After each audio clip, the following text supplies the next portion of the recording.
nggak terasa kedinginan, kenapa? Coba jujur. Hah?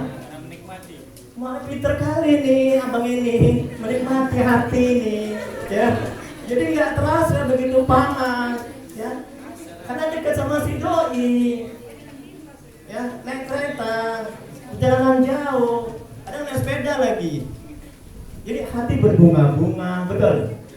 Hati indah, betul. Hati terasa nikmat, betul. Nah, bahkan ketika dicubit, si laki-laki nggak terasa, kalau itu udah berdarah. Kenapa? Karena mencubit itu sang kekasih. Wah, mau cepet kali ya. Nah, ini untuk tidak dicontoh, ini untuk mendekati paham. Begitu juga hati ini. Jadi walaupun ruangannya begini, yang begitu bagus, hanya kipas angin satu, kalau hati kita merasa nikmat, lezat, tenang, damai, kita nggak akan merasa kepanasan. Kalau fokus kepada ustadz yang ganteng ini, itu, ya, fokus kepada pengajian, kita nggak akan merasa capek, nggak akan merasa lapar. Emang ustadz puasa nih, ustadz semangat aja, karena hatinya terus merasa nikmat, lezat, damai. Ya. Tengok wajah ustadz, ada nggak merasa capek wajahnya? Kan berseri-seri, bercahaya, ya kan? Coba tengok dulu. Iya. Nah, umur 46 kayak umur 30. Masya Allah, tabarakallah, ya. Nggak kelihatan tua. Itulah buah kita terampil menata hati kita, ya. Baik, kita lanjuti, ya. Jangan ingat-ingat cuaca, tapi hati ini fokus kepada apa yang saya sampaikan. Nggak akan merasa itu. Sampai mana tadi Bu? Lihat lagi materinya.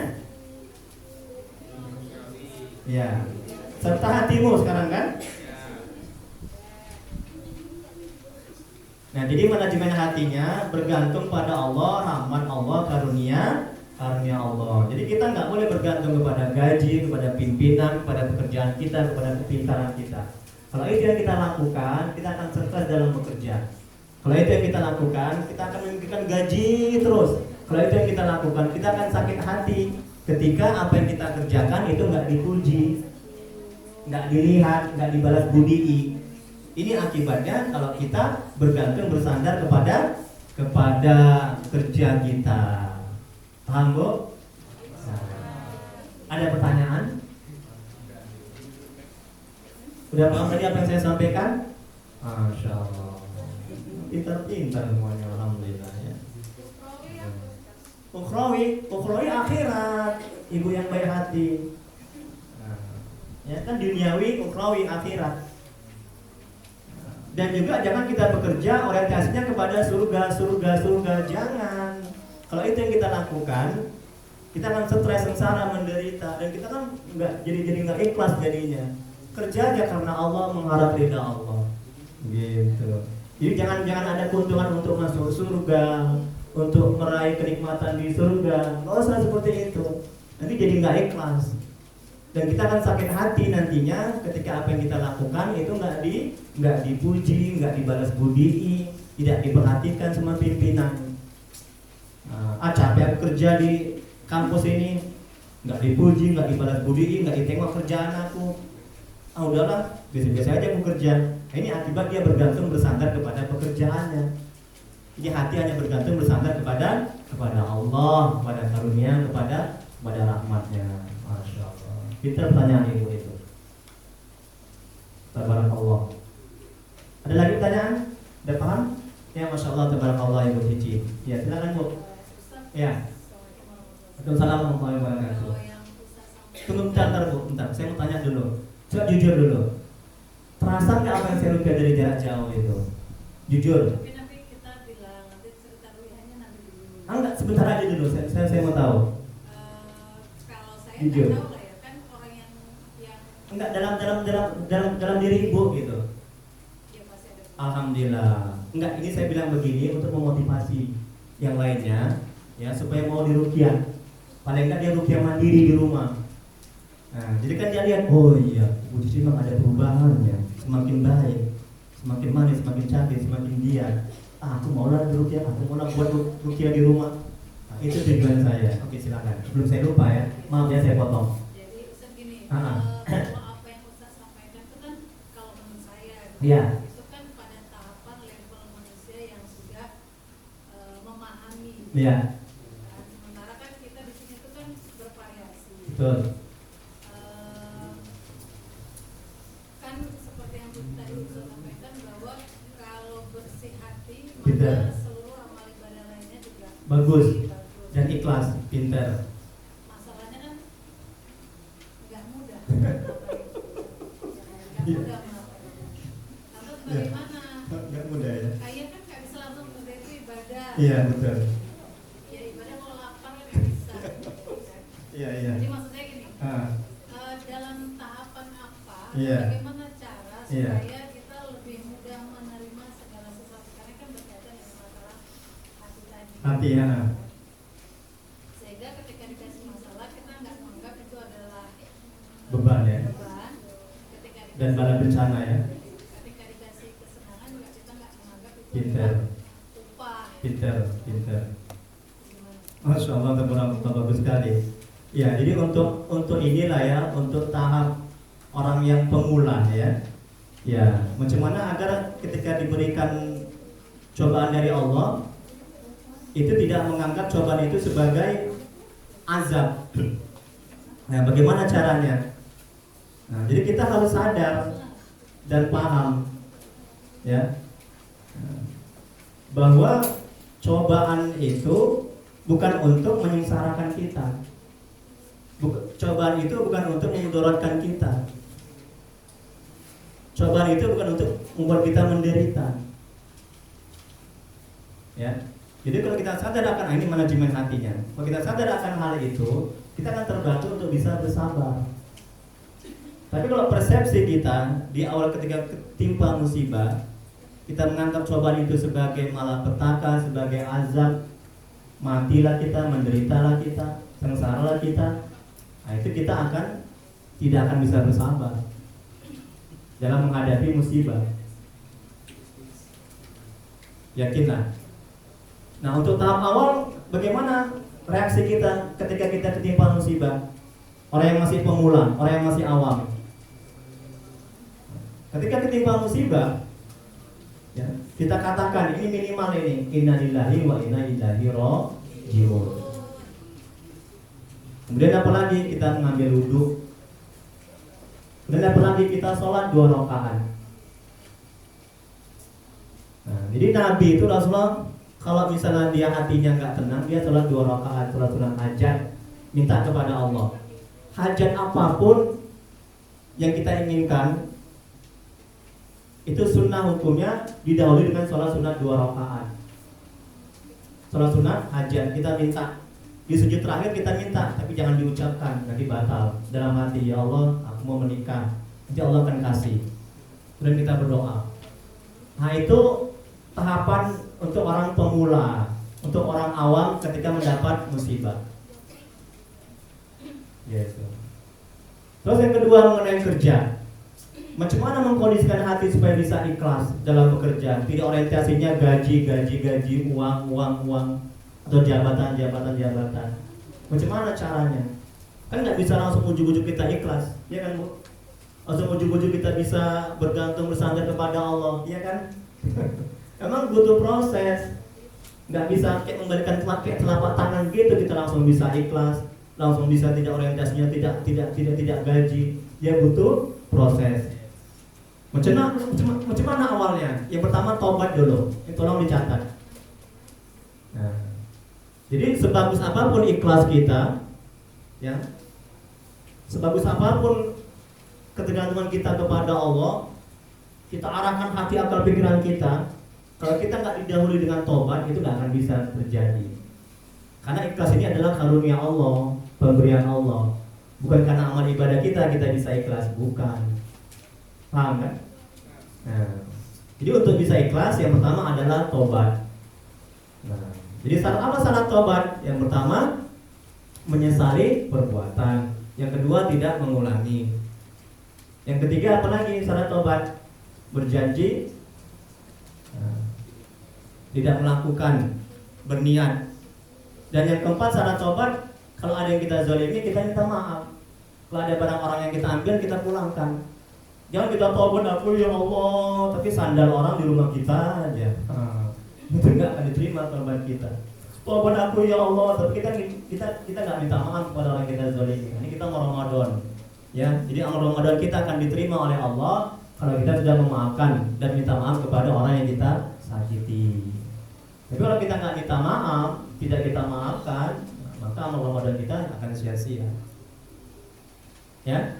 Nah, jadi itulah Bu, ya tahap awal ya untuk pemula bagi orang agar bisa ikhlas. Jadi tobat, kemudian berbanyak istighfar, kemudian sholat itu yang wajib, dan banyak baca sholawat. Itu aja dulu ya untuk bisa ikhlas. Yang pertama tobat, yang kedua banyak istighfar. Yang tobat, sholat sunnah tobat, yang istighfar, banyak sholawat, dan sholat yang 4, sholat yang wajib kerjakan. Nah, nanti bisa ditambah lagi ya kalau kita udah ikhlas, baca Qur'annya, kemudian apalagi sedekahnya, berbuat kebaikan, itu tambahan-tambahan. Tapi yang lebih utama untuk kita bisa ikhlas, agar kita bisa bekerja semata-mata karena Allah, mengharap ridha Allah, tidak orientasinya duit, gaji segala macam, itu tobat dulu. Kalau kita tobat, hati kita akan bersih. Udah, Bu? Oh, Bu, kalau kita tobat, hati kita akan bersih dan Allah akan berikan keikhlasan ke dalam hati kita. Nah, itu dia kuncinya. Tapi kalau kita nggak tobat, hati kita masih kotor, itu Allah nggak akan berikan keikhlasan ke dalam hati kita. Dalam kitab Al-Hikam. Jadi syaratnya mesti tobat. Itu untuk pemula, untuk orang yang awam, untuk orang yang dasar, yang ingin dia bekerja semata-mata karena Allah dan mengharap ridha Allah, dan bukan orientasinya gaji dan pangkat jabatan. Oke, ngomong malam bisawab, hanya Allah yang Maha mengetahui jawabannya. Ada lagi berikutnya, silakan. Ya, masih yang berkaitan dengan yang saya jelaskan. Jadi setiap poin pastikan itu paham. Ada?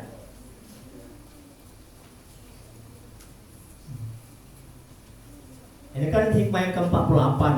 Nanti hikmah yang pertama itu lebih mendasar lagi. Karena saya nggak tahu ya kalau kita memberikan kajian manajemen hati, kita lihat jemaahnya.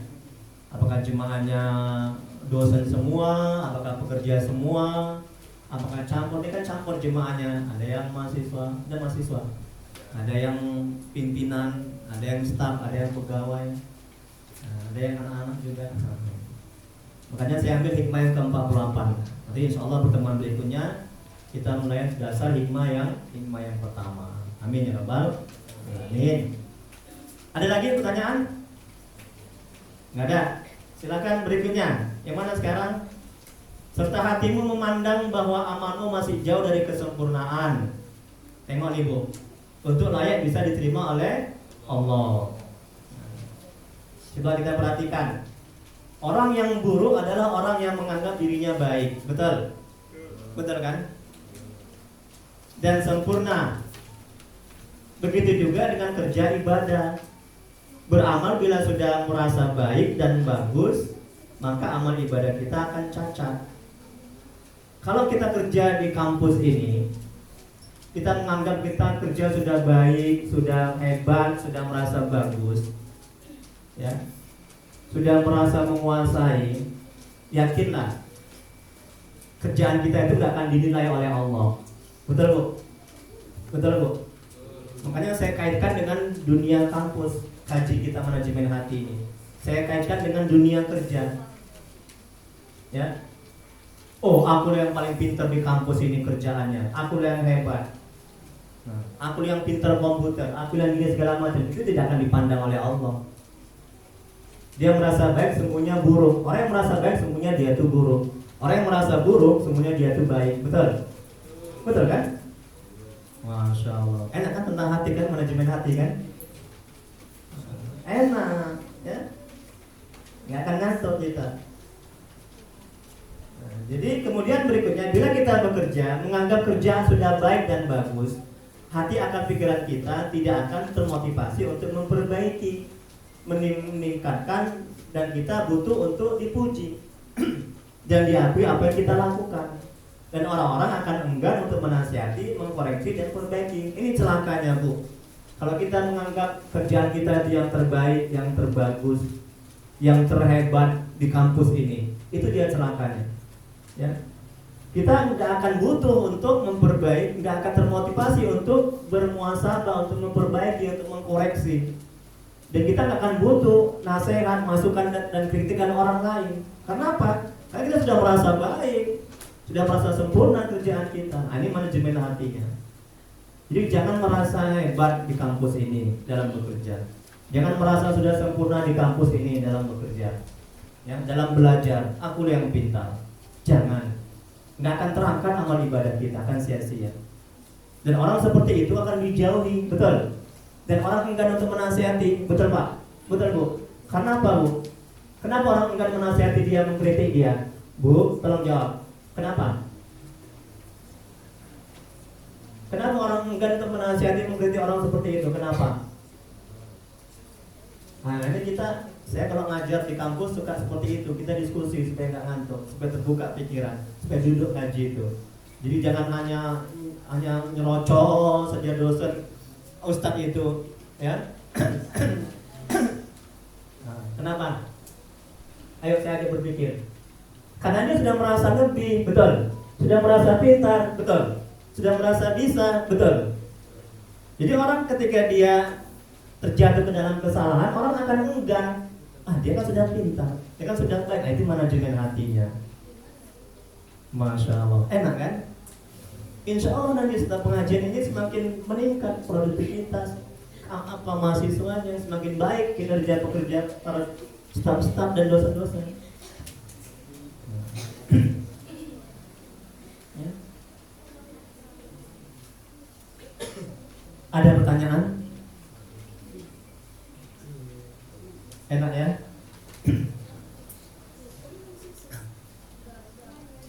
Berapa menit lagi Pak?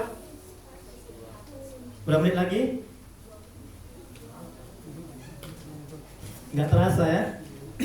Tadi kata Pak Adi tadi sebelum sholat asar ya? Kita sholat asar jam 3 lewat 3.30.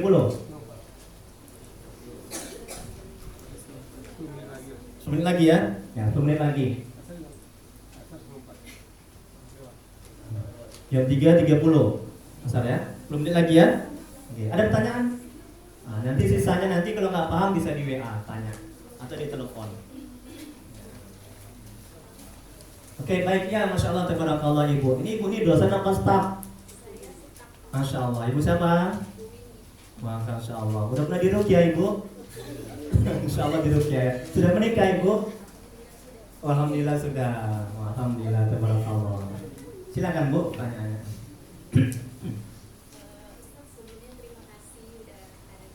Alhamdulillah. Ibu senang saya ada di sini?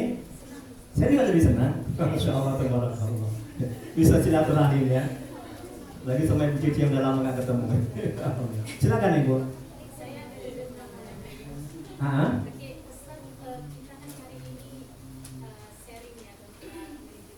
Manajemen kolbu, hati, ya pintar.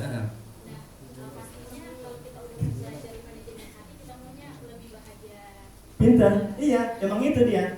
Iya, muaranya ke situ, bahagia, lebih tenang hati. Jadi kan memang dalam kehidupan kita nggak sekedar kerja. Betul. Jadi ada di lingkungan masyarakat, Iya. dan lain sebagainya. Iya. Kalau Ustaz sendiri kan pasti udah tahu nih triknya cara bahagia yang sebenarnya. Masya Allah tahu sekali. Sombong ya? Enggak. Bercanda.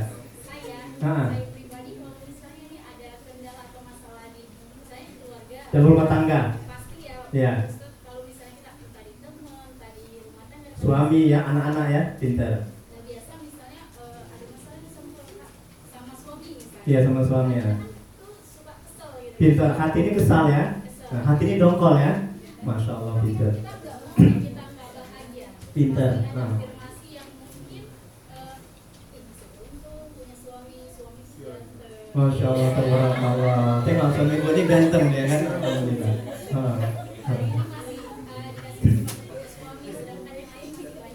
Masih banyak belum punya suami ya, pintar ya, alhamdulillah ya.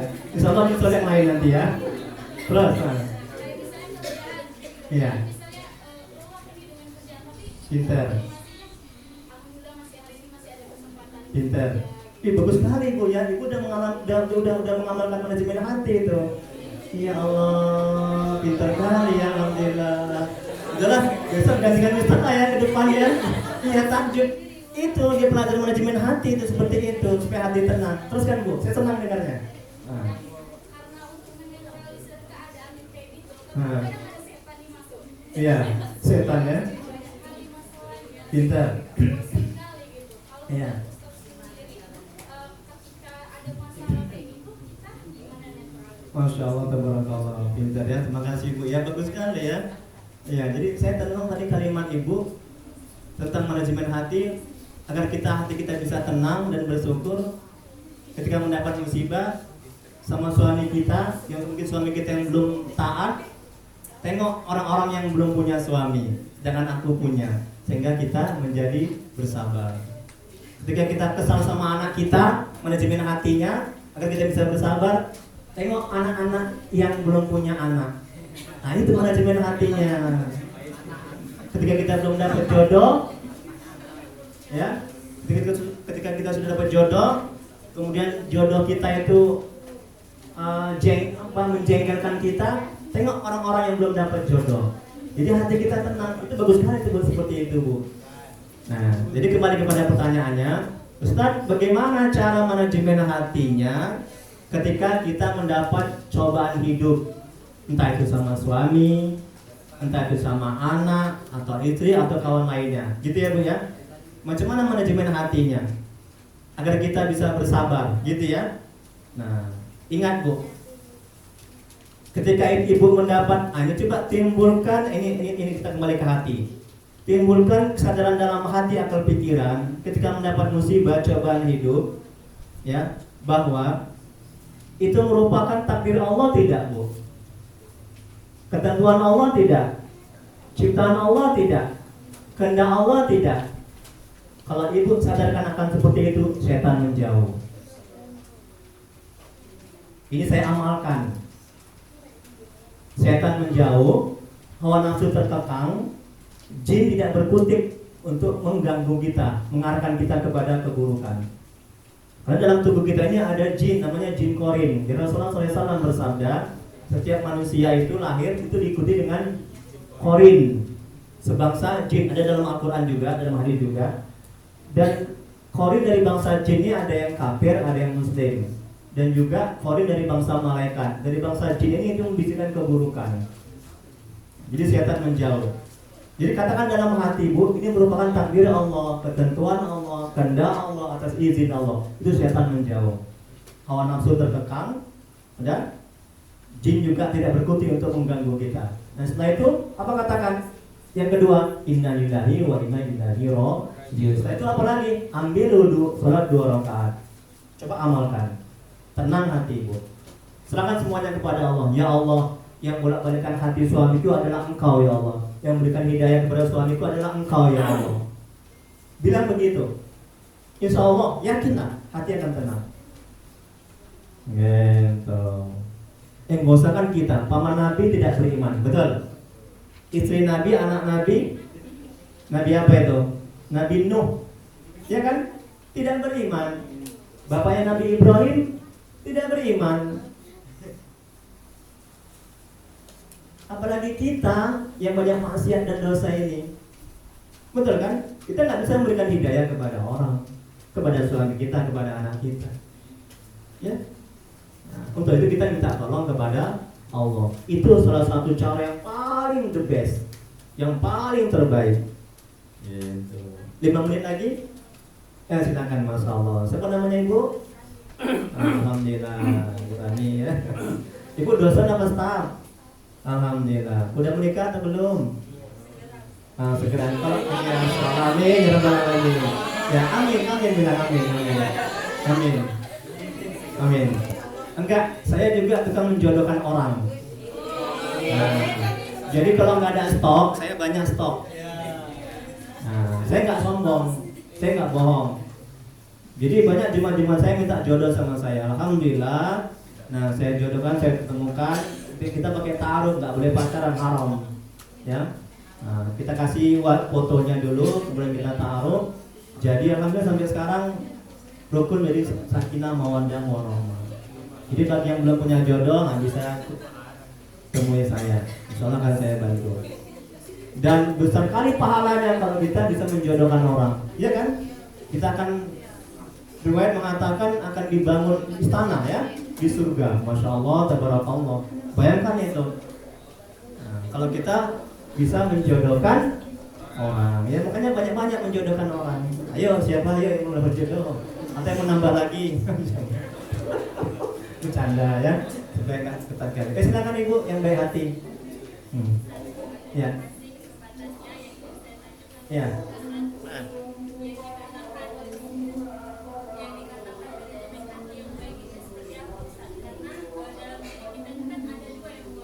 Ya.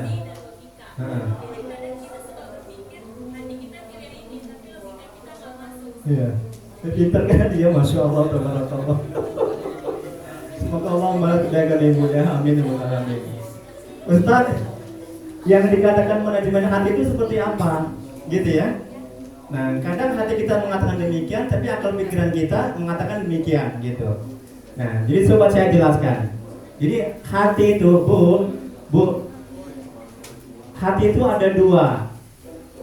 Hati yang berkaitan dengan segi medis yang bisa diraba, ya kan, dan bisa dilihat.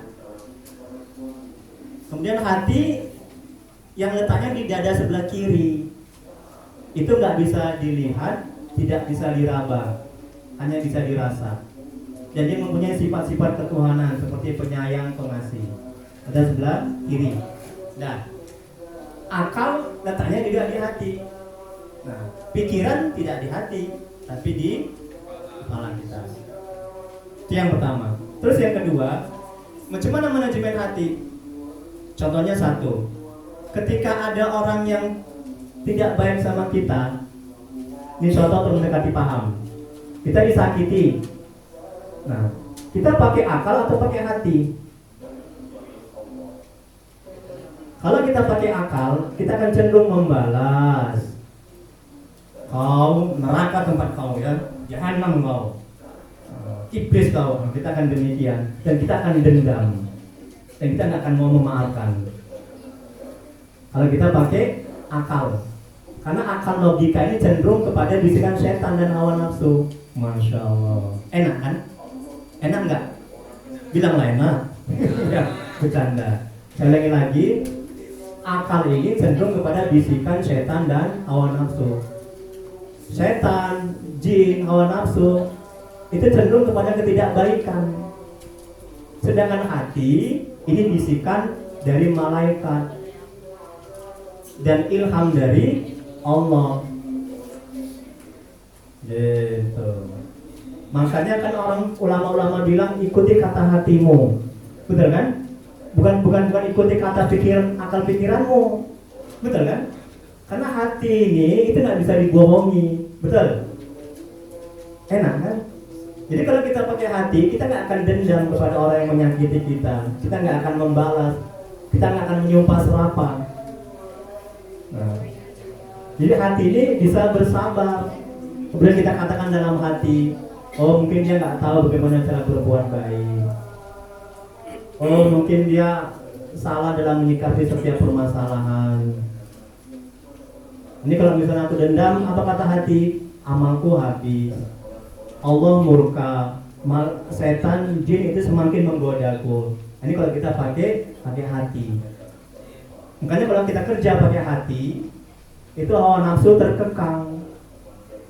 Kerja kita akan bagus, kita akan jadi terbaik. Tapi kalau kita kerja dan kita akan ditolong oleh Allah dan malaikat Allah kalau kita kerja pakai hati, dan kita akan bisa ikhlas. Kalau kita kerja semata-mata pakai akal pikiran kita, itu akan dibantu sama setan, jin, hawa nafsu. Maka orientasi kita akan gaji, duit, pangkat, jabatan. Kita akan kecewa. Kita akan kecewa ketika apa yang kita kerjakan tidak dibalas budi, tidak diperhatikan. Dan kita akan kecewa ketika dihina kerjaan kita. Kenapa? Karena kita kerja tidak pakai hati, tapi pakai akal pikiran kita. Masya Allah, dalam ini Bu. Enak kan? Hoki itu dia rupanya ilmunya ya. Supaya makin bagus nih kampus ini, supaya produktivitas, kinerja para pegawainya semakin bagus. Gitu supaya ilmunya, kerja pakai hati. Ya. Jagalah hati, jangan kau kotori. Jagalah hati, lentera hidup ini. Wallahu a'lam bishawab. Hanya Allah yang mau mengetahui jawabannya. Jadi karena ini sudah mau asar, insyaallah ini masih ada materinya lagi, sedikit lagi, lain waktu kita sambung. Amin. Dan bagi yang nggak paham bisa ditanya, ya, ditanya di WA atau telepon. Nah, jadi insya Allah banyak jemaah-jemaah saya yang menanya di grup itu. Nah, join lah, gabung lah di grup saya manajemen hati. Tinggal kena ada nomor WA-nya ini kan. Saya juga buat kajian tauziah di situ setiap hari, kajian manajemen hati, dan bisa tanya-tanya juga di situ. Ya, jadi kembali pada alat hikmahnya sebelum kita doa. Jadi Syekh Imam Ibnu Athaillah Sakandari mengatakan tidak ada amal ibadah yang lebih diharapkan, lebih diterima oleh Allah daripada amal ibadah yang gaib dari engkau menyaksikannya, dan hina di sisi engkau adanya amal ibadah itu. Jadi dalam bekerja beramal ibadah, ya, jangan kita bergantung bersandar kepada gaji, jangan kita bergantung bersandar kepada pimpinan, jangan kita bergantung bersandar kepada kemampuan kita dalam bekerja beribadah. Tapi bergantunglah bersandar kepada Allah, kepada rahmatnya, kepada karunia-Nya. Jadi hati bergantung bersandar kepada rahmat Allah, kepada karunia-Nya. Dan bagaimana supaya bisa ikhlas dalam bekerja ibadah? Yang pertama, tobat. Karena itu pintu untuk diturunkannya, diberikannya keikhlasan ke dalam hati kita. Ya tobat. Yang kedua, sholat sunnah tobat. Yang tobat, mandi tobat juga bisa dijauhi mandi tobat. Kemudian sholat sunnah tobat, banyak istighfar menampun kepada Allah, sholat yang wajib. Kemudian perbanyak sholawat, dan terutama juga sedekah. Ya wallahu alam, lebih kurang saya mohon maaf. Kemudian kita tutup pengajian kita dengan doa untuk mengambil berkah. Ya. Astagfirullahaladzim. Astagfirullahaladzim. Astagfirullahaladzim. Allahumma sholli ala Sayyidina Muhammad wa ala alihi wa sallim. Allahumma sholli ala Sayyidina Muhammad wa ala alihi wa sallim. Allahumma sholli ala Sayyidina Muhammad wa ala alihi wa sallim. Bismillahirrahmanirrahim. Alhamdulillahirabbil alamin. Hamdan lillahi wa ni'mahu wa yukafi mazidah. Ya Rabbana lakal hamdu kama yanbaghi li jalali wajhika.